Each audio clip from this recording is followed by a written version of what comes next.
Friends, welcome to மெல்பா kitchen. இன்னைக்கு நம்ம பார்க்க போகிற ரெசிபி குழந்தைங்க எல்லாரும் விரும்பி சாப்பிட்ற கேக் செய்ய போகிறோம். எப்படி செய்யலான்னு வாங்க பார்க்கலாம்.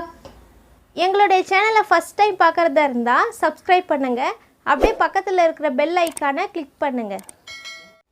கேக் செய்ய தேவையான இன்க்ரீடியன்ட்ஸ்: மைதா மாவு 1 cup, oil 1/2 cup, cocoa powder, sugar,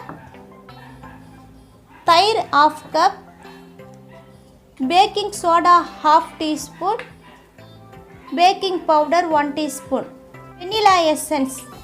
எப்படி செய்யலான்னு வாங்க. ஃபஸ்ட்டு ஒரு மிக்சிங் பவுல் எடுத்துங்க ஃப்ரெண்ட்ஸ்.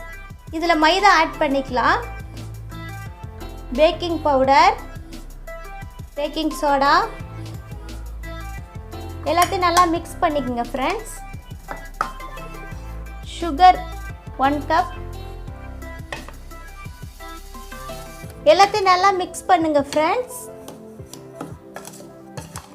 மிக்ஸ் பண்ணதுக்கப்புறம் ஆயில் ஆட் பண்ணிக்கங்க, தயிர் ஆட் பண்ணிக்கங்க,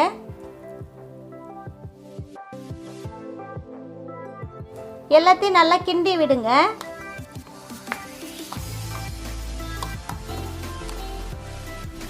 கொஞ்சம் கொஞ்சமாக தண்ணி ஆட் பண்ணி நல்லா கிண்டி விடுங்க ஃப்ரெண்ட்ஸ். இதில் வந்து தயிர் போட்டது வந்து ஆப்ஷனல் தான். நீங்கள் தயிர் வேணான்னா 2 முட்டை கூட ஆட் பண்ணிக்கலாம். இது கூட இது எல்லாத்தையும் தண்ணி போட்டு கிண்டி விடுங்க. கரண்டியில் கிண்ட முடியலன்னா நீங்கள் கையால் கூட நல்லா பிசைஞ்சிக்கலாம் ஃப்ரெண்ட்ஸ்.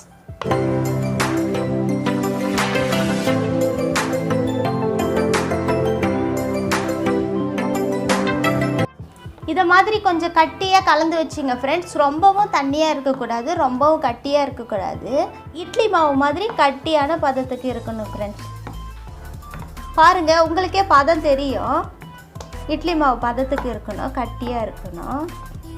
இதில் வந்து 1 tablespoon vanilla essence add பண்ணிங்க ஃப்ரெண்ட்ஸ். ஆட் பண்ணிவிட்டு மிக்ஸ் பண்ணணும். பாருங்கள் எப்படி இருக்குன்னு. மாவை வந்து ஈக்குவலாக டிவைட் பண்ணணும். ஹாஃப் எடுங்க. 2 டிவைட் பண்ணியாச்சு ஃப்ரெண்ட்ஸ். இதில் வந்து டேபிள் ஸ்பூன் வந்து கோகோ பவுடர் ஆட் பண்ணோம். இது வந்து நாங்கள் லிக்விடாக வச்சுருக்கோம். கடையில் வந்து லிக்விடாகவும் கிடைக்குது, பவுடராகவும் கிடைக்குது. பவுடராக இருந்தால் நீங்கள் வந்து 1 டேபிள் ஸ்பூன் ஆட் பண்ணி அது கூட தண்ணி சேர்த்து நல்லா கரைச்சி வச்சுங்க. கரைச்சி வச்சு இந்த மாவு கூட சேர்த்துக்கலாம்.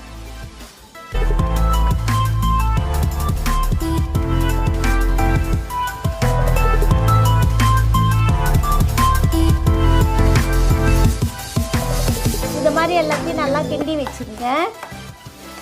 ஒரு சர்க்கிள் ஷேப் இருக்கிற பாத்திரத்தை எடுத்து இதில் வந்து நெய் அப்ளை பண்ணி வச்சுங்க.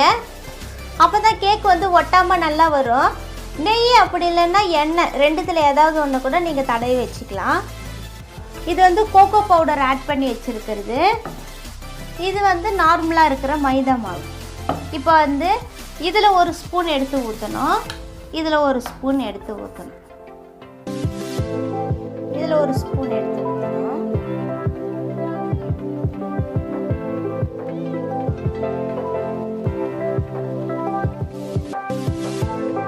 இது வந்து நீங்கள் கை வச்சு எதுவுமே பண்ண வேணாம். இதுக்கு கொஞ்சம் பொறுமை தேவை. அதனால பார்த்து பொறுமையாக செய்யுங்க. இந்த ஸ்பூனில் இருக்கிற மாவு இதில் வந்து ஊற்றுற வரலையும் வெயிட் பண்ணணும்.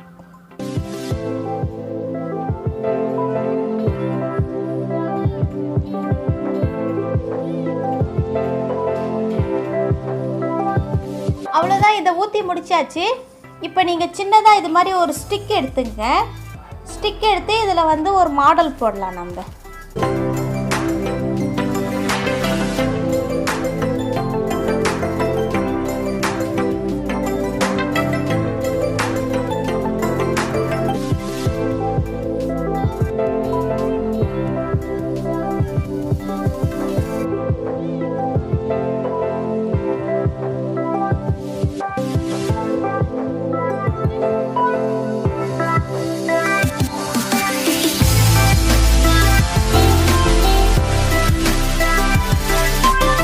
பாருங்கள் ஃப்ரெண்ட்ஸ், இது மாதிரி இதை மாடல் பண்ணிட்டோம்.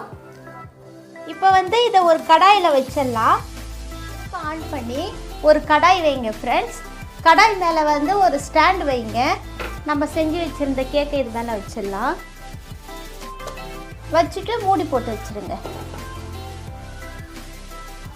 மூடி போட்டு வச்சு இது 45 மினிட்ஸ் அப்படியே இருக்கணும். லோ ஃப்ளேமில் தான் இருக்கணும், ஹை ஃப்ளேமில் வைக்கக்கூடாது.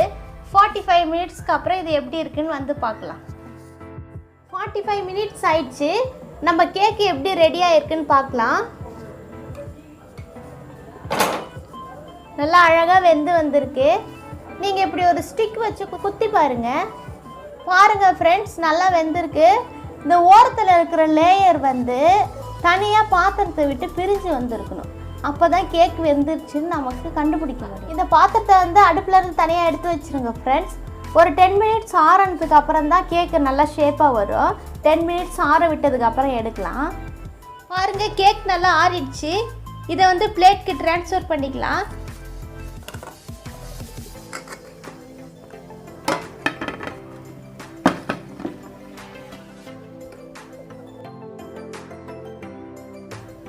பாருங்கள் ஃப்ரெண்ட்ஸ், நம்ம கேக் ரெடி ஆயிடுச்சு.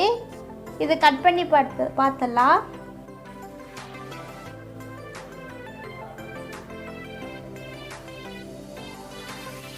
பாருங்கள் ஃப்ரெண்ட்ஸ், நல்லா ஸ்பாஞ்ச் மாதிரி அழகாக இருக்குது. நீங்களும் உங்கள் வீட்டில் ட்ரை பண்ணி பார்த்து குட்டீஸ்க்கு செஞ்சு கொடுங்க. மேலும் பல வீடியோக்களை தெரிந்து கொள்ள எங்களுடைய சேனலை லைக் பண்ணுங்கள், ஷேர் பண்ணுங்கள், கமெண்ட் பண்ணுங்கள். அப்புறம் மறக்காமல் சப்ஸ்கிரைப் பண்ணுங்கள்.